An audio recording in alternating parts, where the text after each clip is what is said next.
You're listening to the Black to Business podcast, an educational podcast providing Black entrepreneurs with the tools and resources to start and grow their businesses.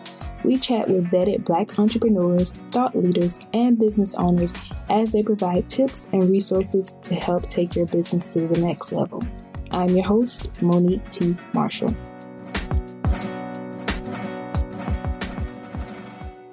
On this episode of the Black to Business podcast, the visibility of Black people in different industries and being successful and being productive in society, I think just seeing that is so important. It's paramount because in some of these underrepresented or lower socioeconomic communities, all we see is Black men playing basketball, Black men doing music, Black woman working as a clerk. We don't have a lot of role models in our communities. And that, to me, is a systemic issue in itself where we need platforms. We have to create our own CNN and our own, MTVs and say, hey, look, here are the superstars in our community and celebrate them.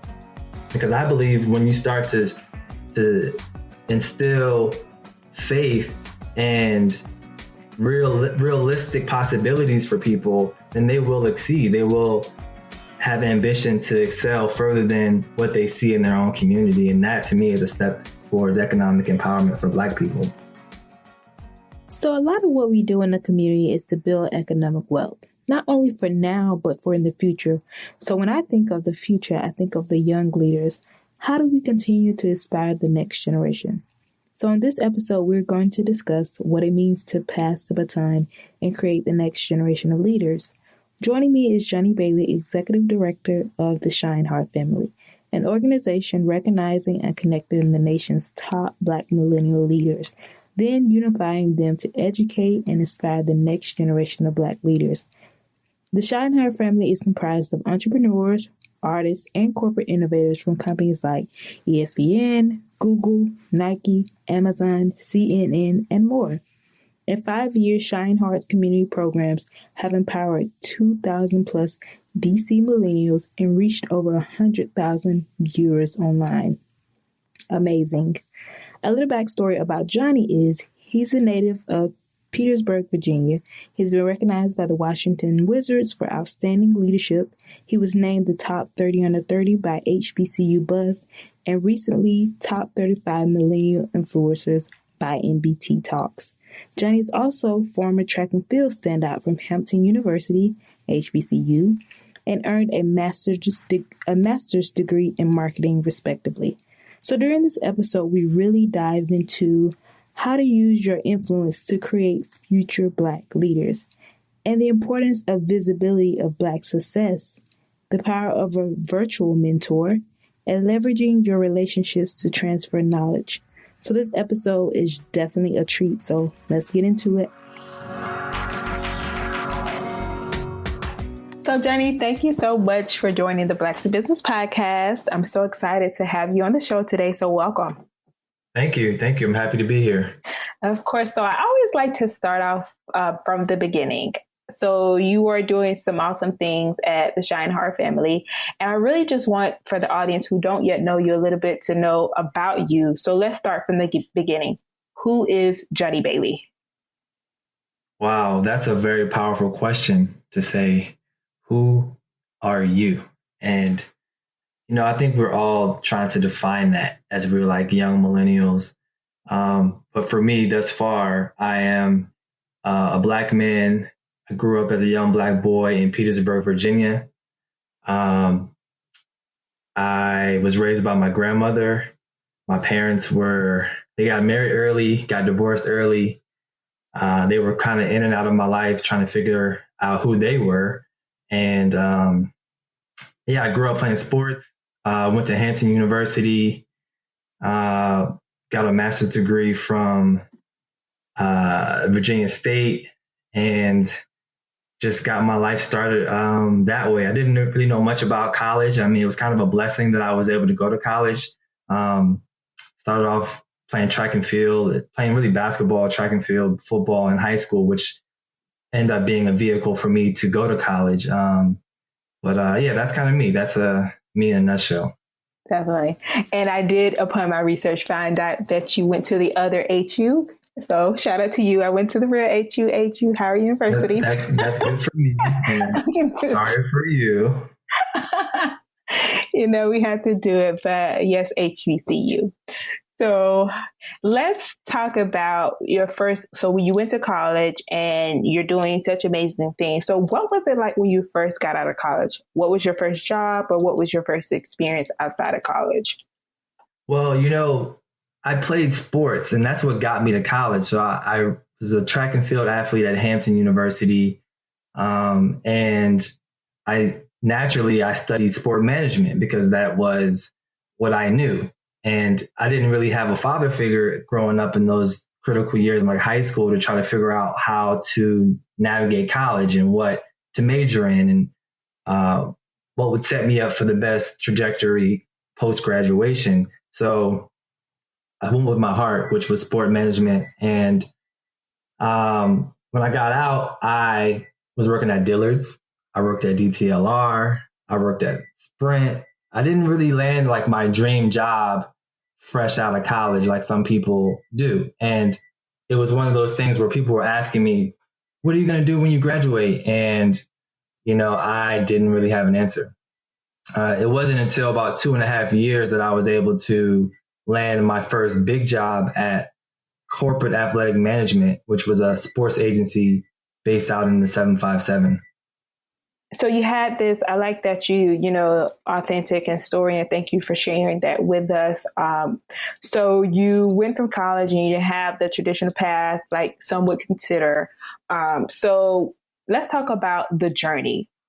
Why and how did you start the ShineHard family? Well, the journey to get to ShineHard was very organic. It was more of a calling than a plan per se. When I left the sports agency, I was able to land a job with Nike, and that opportunity really opened my eyes to corporate America. And I was, had a corporate card. I was swiping it to stay in hotel. I had status at these different hotels and got to travel the whole country, got to work some really huge events like All-Star Weekend and World Basketball Festival and some run club events. And that really just changed my perspective on what was possible. I mean, working for Nike is one of the largest companies in the world. And when you see the way that they execute and they plan, it's inspiring. And that at that point was my dream job, and I milked it for everything I could. I learned everything I possibly could about being a marketer and an activation specialist. But it came a point where I had learned everything I felt like I could learn, and I wanted to create. And at a company like Nike, it's very structured and it's very operational. So they delegate to you what you have to do. And then you really don't have a lot of room to draw outside the lines. So I started to have an itch to create. And I've always been a leader in my life. I've always been a person who would bring my friends together, who would be an inspiration to my friends by making good decisions and trying to walk in the right path. I started out by just saying, hey, I want to create something that can inspire people, something that can let people know who I am, and it can maybe start to leave some type of legacy for my life. So what I did while I was working at Nike is to start a blog. And that's really like where ShineHard began was with the blog. Wow. So you now at this time, what was that transition like? So are you full-time entrepreneurship, or how was that transition if you are? Yes. So the transition was very slow. I mean, I didn't just leave and say, all right, I'm going to work on this blog full time. I think that's pretty crazy. But what I did do is just start off season one of the interview series, which was ShineHard season one. And I was recognizing what I consider to be the nation's top Black millennial leaders from all across the country. I just kind of opened up my own personal Rolodex and started to pitch to people that I wanted to tell their story. So I just started doing that.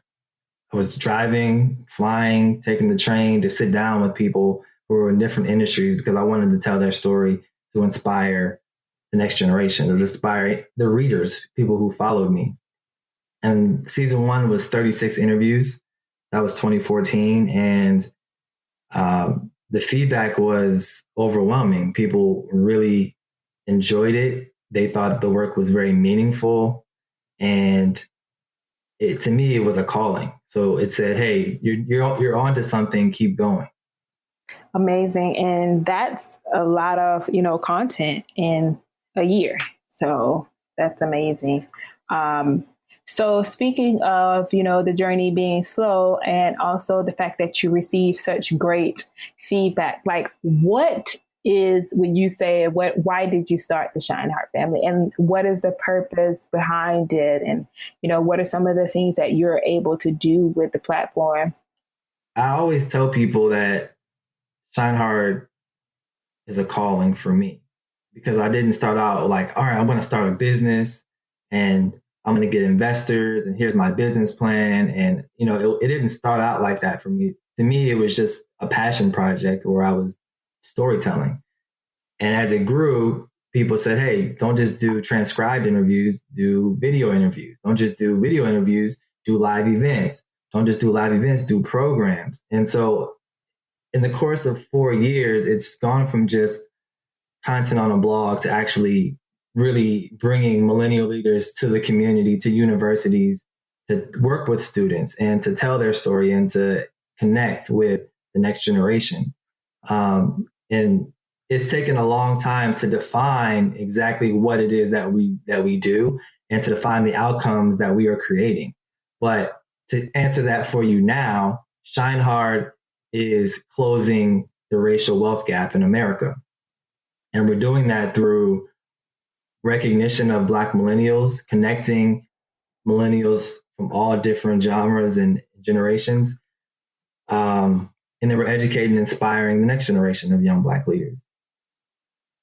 So amazing. And speaking of that, one of the main reasons is, to talk about even passing the baton, like you mentioned, inspiring the next generation of leaders. So why do you think, that's so important? Well, I think that the visibility of Black people in different industries and being successful and being productive in society, I think just seeing that is so important. It's paramount, because in some of these underrepresented or lower socioeconomic communities, all we see is Black men playing basketball, Black men doing music, Black woman working as a clerk. We don't have a lot of role models in our communities. And that, to me, is a systemic issue in itself, where we need platforms. We have to create our own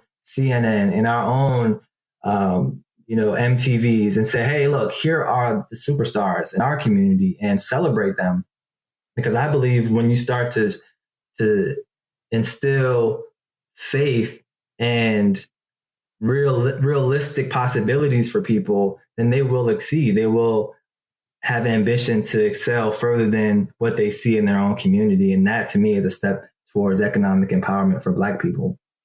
And in the midst of, being very focused and also specific on your audience, you've been able to work with people from very prominent backgrounds, corporations like ESPN, Google, Nike. And how were you able to do some of those things? Do you feel like relationships played a part into that? And if so, how much of an importance is relationship building? Oh man, like that's been huge. I mean, our whole organization is built around relationships and connectivity. people say they're a social entrepreneur, I really am a social entrepreneur because my ability to get past gatekeepers and to persuade busy people to cooperate and to donate their time is that determines the success of our organization. So my it's a blessing. I mean, my privilege to work with these people is definitely the honor that I am very grateful for. But it's been huge. I mean, it didn't start out that way. At the beginning, it was much more difficult to get people to say yes to what I was trying to do. Because a lot of times when you first get started, people don't see your vision. And if you don't have a body of work, people who are busy or trying to build their own body of work may or may not commit to participating in your body of work. And it's kind of a fine line of like trying to get great people to support you and then also trying to just be a great person yourself. And so you have to kind of work on both simultaneously. But working with the people that we've had have been amazing, and using their influence and their experience to impact the community that we're serving is most important. Definitely. And one of the great things is the fact that you've been able to do such great work, but you also mentioned how, you didn't have sort of examples growing up. So as you moved along in your journey, were there any types of mentors there for you within the process? Well, I've had mentors come in and out, usually mentors that I sought out and would sit down with me for one conversation and kind of be a one-off situation. But one thing I lacked, ironically, was just that mentor who says, "You're my mentee. I own this relationship, and I'm going to see you all the way through." So for me, I would always have virtual mentors. I would just read a book or have my favorite authors or my favorite motivational speakers like Jim Rohn or Les Brown or Diddy, Eric Thomas. I have, many speakers and authors and creators and artists that I just listen to all of their stuff. I'm kind of a documentary nerd. I'll watch YouTube for hours on educational content. And those were my mentors. And what's kind of ironic from ShineHard is that we've really defined ourselves as a virtual mentorship organization where we're doing the conversation, which is the interview series, where we're, having these conversations on YouTube, and people can actually just log into YouTube, type in any interview that they want to watch, and then they can get that content from that person. So the transfer of knowledge is virtual. And even when we do our live programs, you get to meet that speaker or that influencer, and then the relationship essentially turns into virtual. So you might contact them on social media, or you guys might interact via email, but it's still virtual relationships that we're fostering. So that's kind of my background, and it's kind of translated into my work. And now that you speak of that, it makes me think of one thing and the things that you're doing, which are amazing. And one of your core things is, connecting people and inspiring and educating at the same time. But I also find that even for me, I've noticed that we kind of do all have these virtual mentors, especially within the Black community. And it seems that, doing the work that you're doing, sometimes I feel like there's a lack of, like you said, someone taking hold and saying, "You're going to be my mentor." How do you think we can change that? Because I don't know about you, but that's what I kind of see. And I think it's so important for us to really focus on passing the baton and connecting with one another even more, which brings into what are your thoughts on that, but also how important it is for us to even work together more as Black people and Black entrepreneurs. But just your thoughts on that. So that is a very complex question. I mean, how do we foster real relationships in a technological society? I mean, that's a complicated thing because the way that the direction that the world is going in is obviously very digital and remote. So I view ShineHard as an innovation that is matching the identity of the world today.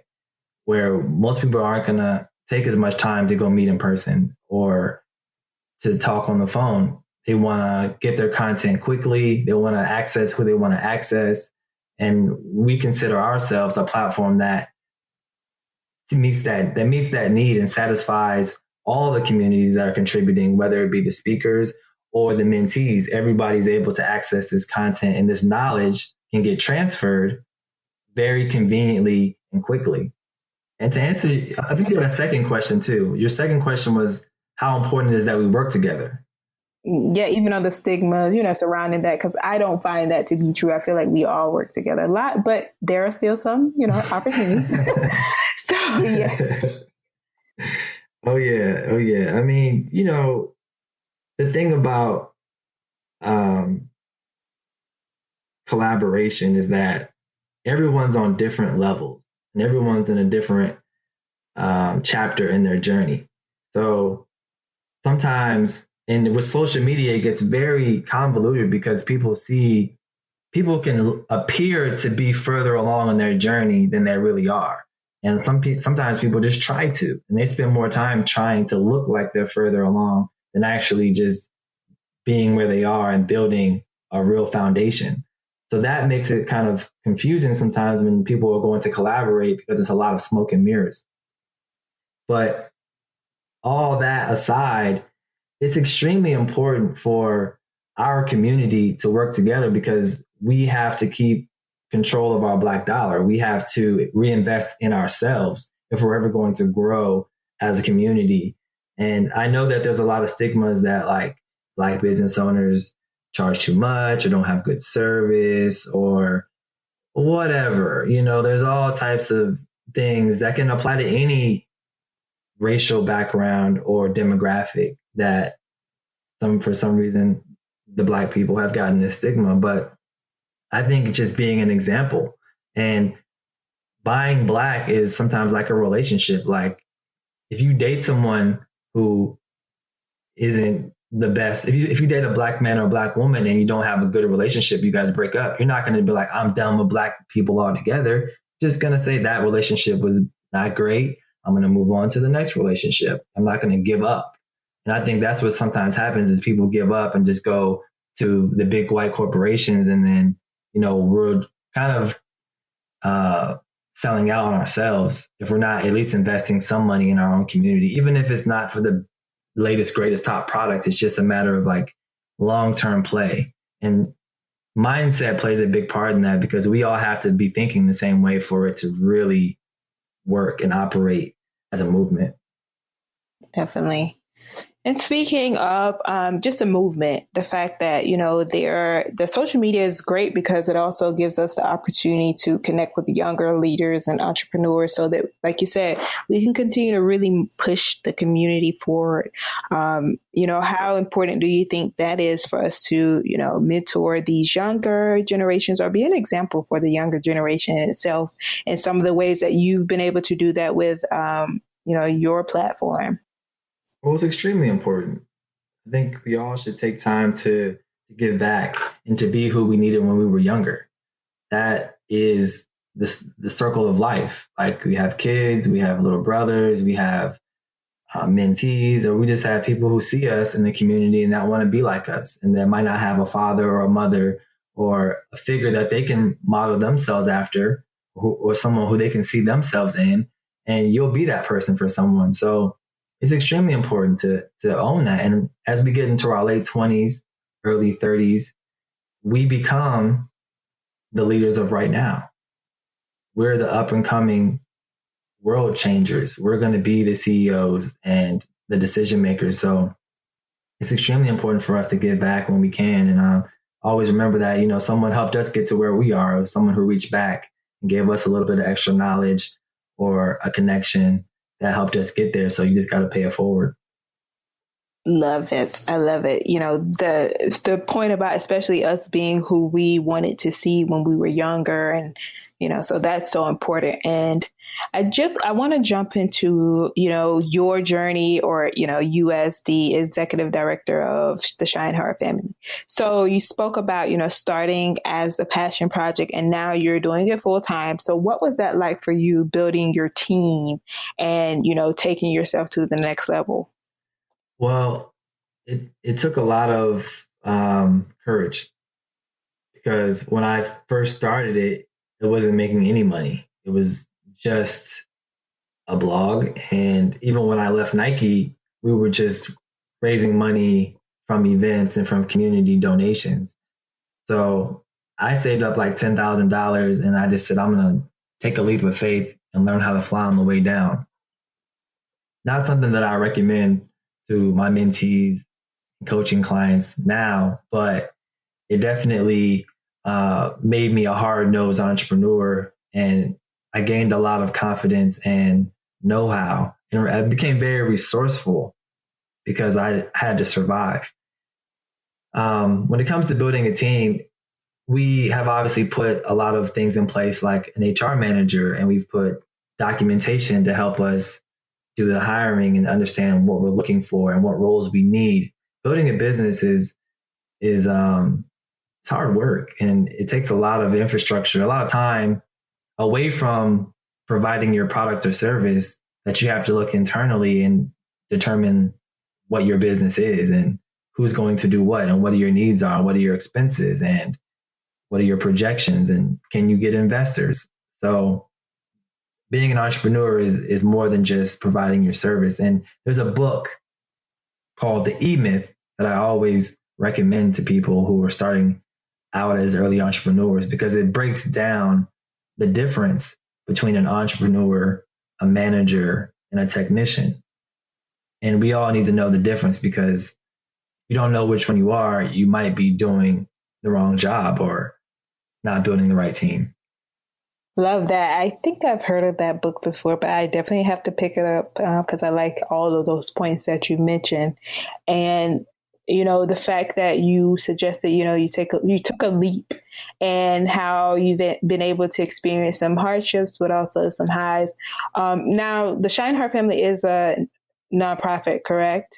Yep. We're a 501c3. Why nonprofit? Well, the nature of our organization is to serve, and we don't really have a necessary product that we're selling. I mean, we have things that we sell, but it just seemed like a no-brainer because we are here to serve the community. So it was a good fit for us. Yes. And what are some of the things that you all currently have going on? Like, how was the transition, if you could talk about, going from those interviews to some of the things that you're doing today? Sure. So right now we have our annual conference, which is the ShineHard Summit, coming up September 29th and 30th here in Washington, D.C. We're bringing 30 millennial leaders and influencers to the community to inspire what we're projecting to be over 500 millennials and students. So that's our big conference. It'll be workshops, it'll be panels, it'll be fireside chats, it'll be keynotes, and it'll just be a lot of connecting and fellowship. So we're able to actually take people from their Instagram platform and bring them to a real one-on-one connection with the people who need it most. We also have, you should definitely sign up for that, register. I would love to see you there, and I'll make some super introductions for you. And you mentioned you also have some. Yes, we have a coaching program that we are in the process of rolling out, where we're going to be enlisting some of our millennial leaders as coaches and connecting them to mentees one-on-one, and having them an opportunity to learn different curriculums from those influencers. So that's a program that will be coming out in July, and I'm very excited about that. And then, of course, we have season 5 of The Conversation coming up in July as well.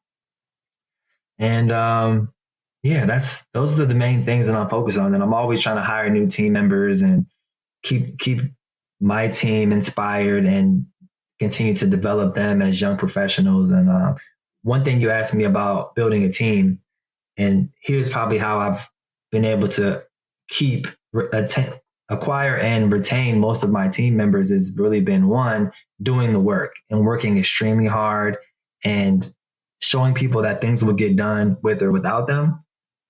That attracts people to you. And then when it comes to keeping my team, it's really all about understanding your team's self-interest, because everybody has self-interest. We're all motivated by that. So when you understand who your team members are, and this is why you do interviews, you ask them, what are you looking for? What motivates you? What attracts you to the organization? And then when I can identify why they are here, then I can do my best to cater to those needs and those desires. And I usually leverage myself as a mentor to my team. And I become a resource where I make connections to them. They use me on their resume. And I just pour into them everything that I know. And so for a lot of 21, 22, 23-year-olds coming out of college, I mean, that's a grand opportunity to learn and to grow. So that's how I've been able to keep a lot of my team, just being a servant leader.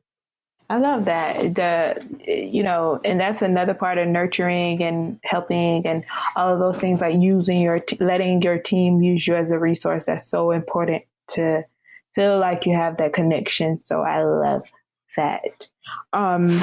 So speaking of, some of the things that you've been able to, like the ShineHard Summit, and also you are now going into you transition into video interviews. Like, how was that? Because I feel like video interviews are like a lot of work. So how are you, like, even just still, like, how do you balance as a, leader in your organization and to take, something like a conference or a summit and put something like that on as well? It's gotten more and more complicated, or just challenging, I would say, as it's grown, because it went from just being an interview series to being like programs, like conference, team building, meetings. It got very heavy over the course of time. It's a beautiful struggle, I would call it. The video interviews are much more detailed. Obviously, you have to enlist a videographer, and then you have to coordinate with the talent, and then you have to get the film edited, and then you have to roll it out on your social media handles. And, it's a lot more steps, and it's a lot of logistics involved with that. So I don't always recommend that everyone jump right into that, because it looks easier than it is. But if you can pull it off, the connections that you get from actually sitting down with someone one-on-one and like talking with them, and they see your smile, you see their smile, you guys hug and connect, like those connections go much, much further than just, sometimes a phone conversation can go, or a brief chat on social media. Like, people that I've been able to sit down with have really become like some of my best friends. And I don't think that I would be able to get that same connection had I just did a call. Nothing against, doing a call, because you can still get great content, but the connections that I need to foster in order to leverage them for future events, it kind of all goes full circle and hand in hand for me. That's about that personal connection. So that's great. And it's paying off. So amazing. And you spoke about the most challenging, that has been a challenging, in your journey. What has you think been some of the most challenging and rewarding things that you've accomplished? What's really interesting is that I have this dry erase board. And if any of my mentees are listening, they'll know the dry erase board story. In 2011, I was reading Think and Grow Rich. And I was reading a book called The Defining Decade. I might have been like 25. And what it was telling me to do is get a dry erase board and write down all my goals, all the things I wanted, my strengths, my values, when I would get these goals, how I would get these goals, and what I would sacrifice for these goals. And I wrote down a bunch of stuff. I wrote down nonprofit, had no idea how a nonprofit would be. I wrote down a couple other things. Nike, Bold Management Group is a marketing agency that I've started on the side as well. I wrote down a bunch of stuff. And the year that I wrote down was 2018. And this is 2011. And I've kept this board over all these years, and I have like all these pictures of it in my phone that I take every year. The year changes, like it'll be like I have on the other side, I have like to do. So the year will change on that side of the board. And so you see like the progression of some of my like annual goals are changing, but like the main things that I wanted have never changed. And fast forward to 2018, it's honestly it's surreal. It just blows my mind, and it's unbelievable how so many of these things have come to reality that I wrote down. And I'm speechless. Like when 2018 was about to hit, I'm like, I can't wait for this year because I don't know what's going to happen. I just felt like all my dreams are going to come true because all those things have slowly like materialized over the last 7 years. What I'm probably most proud of is just being able to be a leader in my community and having a platform that I can change people's lives and leave a legacy for myself. Like I was here. And I know that I have a long way to go, but I'm not going to stop anytime soon. And I know that if I stay on this route, that my life would have meant something to someone. And that's important. And that's, to me, like that's one of my legacy is one of my biggest motivators. And the fact that I feel like I'm leaving one right now is fulfilling. Amazing. I think that's the beautiful thing. And which leads into the next question is kind of, based on all of your experience and all of the things that you've accomplished, what advice would you give 23-year-old Johnny? To how old? 23. Oh, 23. I think you said 3-year-old. I'm like, boy, you better walk. Right. Get off your ass, boy. 23, I would probably say, go for it. Don't be afraid. Take risk. YOLO.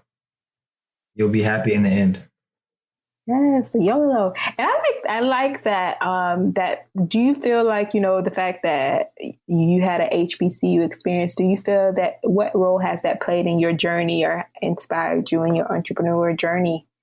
Oh, that's a really great question because Hampton University changed my life. When I came into Hampton, I was rough around the edges. I did not have myself together. But when I left out of Hampton, I was polished. I was confident. I had more awareness of Black culture and being able to meet affluent Black people from New York and California and Nigeria and Chicago and Miami and, people who from all different walks of life and different backgrounds. It was very eye-opening for me, and it was very inspiring. And it really, I took pride in being a Hampton man. You guys probably have Howard boys and girls because y'all not men and women like us yet, but oh, don't do it. I'm just joking. But yeah, like that really taught me how to be a man in a lot of ways. And I wouldn't trade that experience for anything. I love that. I think, and the guests I do have that went to HBCU, just even how your voice like lit up about that experience. And it's a similar experience. So I think, it's just the HBCU way. So yeah, and it makes you want to go out and just be greater. It does. Just great. It does. Absolutely. I feel like I just want to be a credit to my university and a credit to my community because of my HBCU experience. Amazing. So before we, wrap up, I definitely want to ask, how can people continue to support you, find you, connect with you? Sure. You guys can find me personally at one Johnny Bailey on Instagram or Twitter. You can find me at Johnny Bailey on LinkedIn. If you want to support and get involved with the ShineHard family, I strongly encourage you guys to do that. Check out shinehardfamily.org. You also can follow us on Instagram at ShineHardFam. And of course, we have our annual conference coming up. You can find the ShineHard conversation on YouTube. If you just type in ShineHard Family, all of our episodes and seasons will come up. And just hit me up, hit us up, and we'll definitely connect you to what we have going on. I'm all about connecting people. So if you see someone in our network that you think you can learn from or you like to connect with, drop me a line and I'll do my best to connect those dots and see everybody win. See everybody win. Love it. Love it. So, Johnny, I really appreciate you for coming on and sharing your journey, sharing your story. I'm sure it inspired others to continue to be great like you've been able to do. And we really wish you all the best. And thank you for being on the show. Thank you. I really enjoyed it. Thanks for letting me talk all over the place. Hope I got something good for you. Amazing points. I have several points down, and I have to check out the E-Myth. I am going to look that up. And until next time.